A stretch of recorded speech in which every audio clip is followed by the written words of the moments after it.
Segundo libro de los Macabeos, capítulo 12. Concluidas las negociaciones, Lisias volvió donde estaba el rey, mientras los judíos se dedicaban a los trabajos del campo. Pero algunos de los gobernadores locales, Timoteo y Apolonio, hijo de Geneo, además de Jerónimo y Demofón, y también Nicanor, jefe de los chipriotas, no los dejaban vivir tranquilos ni disfrutar de la paz. Algunos habitantes de Jope, por su parte, perpetraron un enorme crimen. En efecto, invitaron a los judíos que vivían con ellos a subir con sus mujeres e hijos a unas embarcaciones que habían equipado, disimulando las malas intenciones que tenían contra ellos. Como se trataba de una decisión unánime de toda la ciudad, los judíos aceptaron la invitación porque deseaban vivir en paz y no tenían ninguna sospecha. Pero una vez que estuvieron en alta mar, los tiraron al agua. Así murieron alrededor de 200. Cuando Judas se enteró de la crueldad cometida contra sus compatriotas, hizo saber a sus hombres lo que había pasado y, después de invocar a Dios, el justo juez, se dirigió contra los asesinos de sus hermanos. Incendió el puerto durante la noche, prendió fuego a las embarcaciones e hizo perecer a los que se habían refugiado allí. Como las puertas de la ciudad estaban cerradas, se retiró con la intención de volver y exterminar por completo la población de Jope. Informado, entretanto, de que los de Yamnia maquinaban hacer algo parecido con los judíos que vivían allí, atacó también durante la noche a los yamnitas e incendió el puerto y la flota, de manera que el resplandor de las llamas se vio incluso en Jerusalén a una distancia de casi 50 kilómetros. Cuando estaba a 2 kilómetros de allí, en una expedición contra Timoteo, lo atacaron unos árabes. Eran no menos de 5.000 de a pie y 500 jinetes. Se entabló una lucha encarnizada y las tropas de Judas obtuvieron la victoria gracias al auxilio de Dios. Los nómadas, derrotados, pidieron la paz a Judas, comprometiéndose a darles ganado y a ayudarlos en lo sucesivo. Judas, comprendiendo que podrían prestarle muchos servicios, accedió a hacer la paz con ellos y después de estrecharse la mano, los árabes regresaron a sus campamentos. Luego atacó a una ciudad fortificada con terraplenes, rodeada de murallas y habitada por gente de diversas nacionalidades que se llamaba Caspim. Los sitiados, confiando en la solidez de las murallas y en la reserva de víveres, trataban despectivamente a los hombres de Judas, insultándolos y profiriendo blasfemias y maldiciones. Judas y sus compañeros, después de invocar al Supremo Señor del Universo, que, sin arietes ni máquinas de guerra, derribó a Jericó en tiempos de Josué, asaltaron ferozmente la muralla.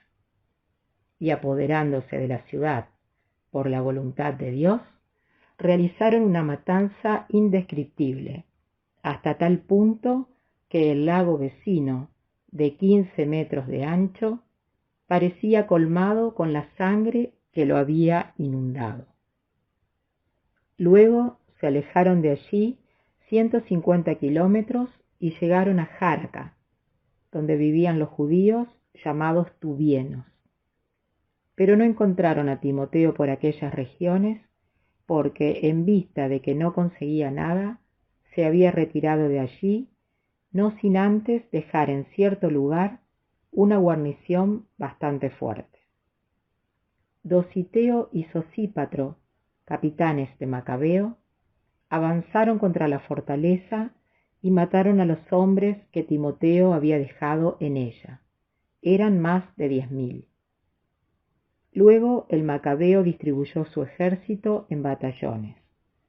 puso al frente a aquellos 2 capitanes y se dirigió contra Timoteo, que había reunido 120.000 soldados y 2.500 jinetes.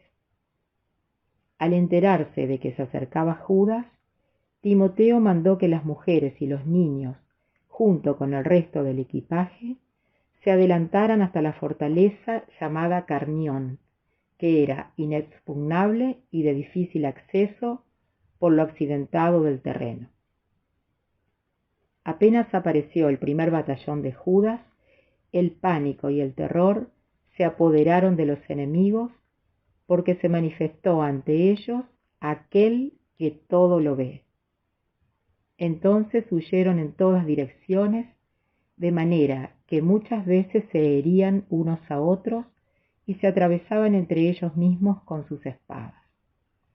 Judas los perseguía implacablemente, acribillando a aquellos impíos, y así llegó a matar a unos 30.000.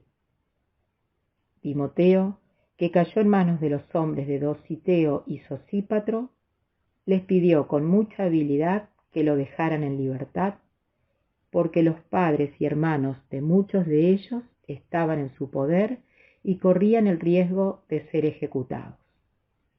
Cuando les aseguró con toda clase de argumentos que los devolvería sanos y salvos, lo pusieron en libertad para salvar a sus hermanos. Después, Judas marchó contra Carnión y contra el templo de Atargatis y mató a 25.000 personas. Una vez derrotados y destruidos estos enemigos, Judas emprendió una campaña contra la plaza fuerte de Efrón, donde se había establecido Lisias con gente de todas partes. Jóvenes vigorosos, apostados delante de las murallas, combatían con vigor, y en el interior había muchas reservas de máquinas de guerra y proyectiles. Después de invocar al soberano, que aplasta con su poder las fuerzas de los enemigos, los judíos se apoderaron de la ciudad y mataron allí a unas 25.000 personas. Partiendo de allí, avanzaron contra Escitópolis, que dista de Jerusalén unos 110 kilómetros.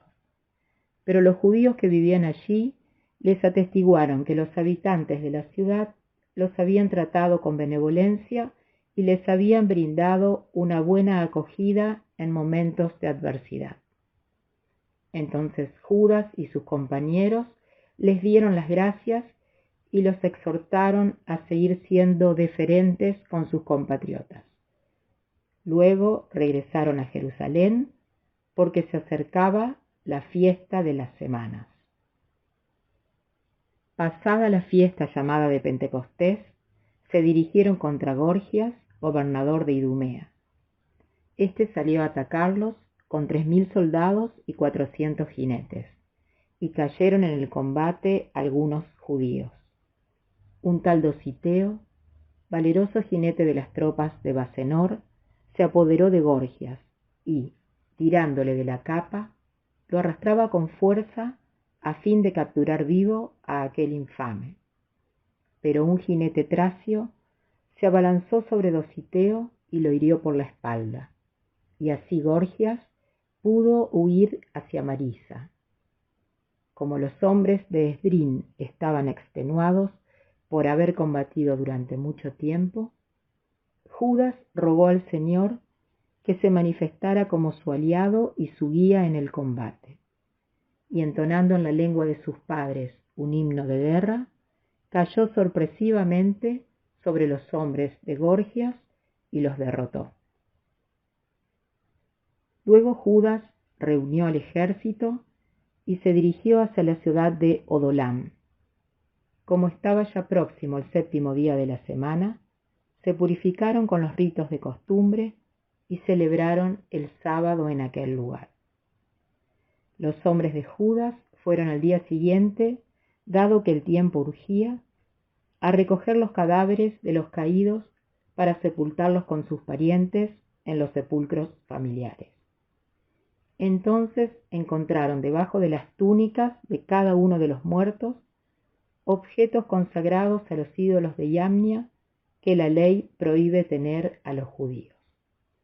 Así se puso en evidencia para todos que esa era la causa por la que habían caído.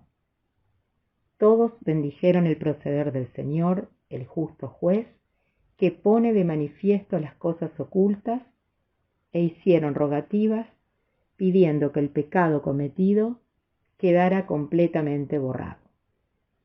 El noble Judas exhortó a la multitud a que se abstuvieran del pecado, ya que ellos habían visto con sus propios ojos lo que había sucedido a los caídos en el combate a causa de su pecado.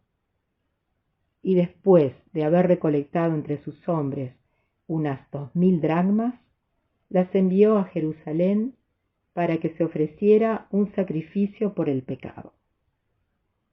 Él realizó este hermoso y noble gesto con el pensamiento puesto en la resurrección, porque si no hubiera esperado que los caídos en la batalla iban a resucitar, habría sido inútil y superfluo orar por los difuntos.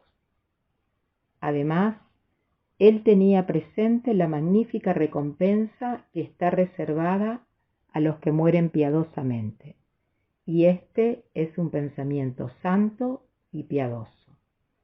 Por eso, mandó ofrecer el sacrificio de expiación por los muertos para que fueran librados de sus pecados.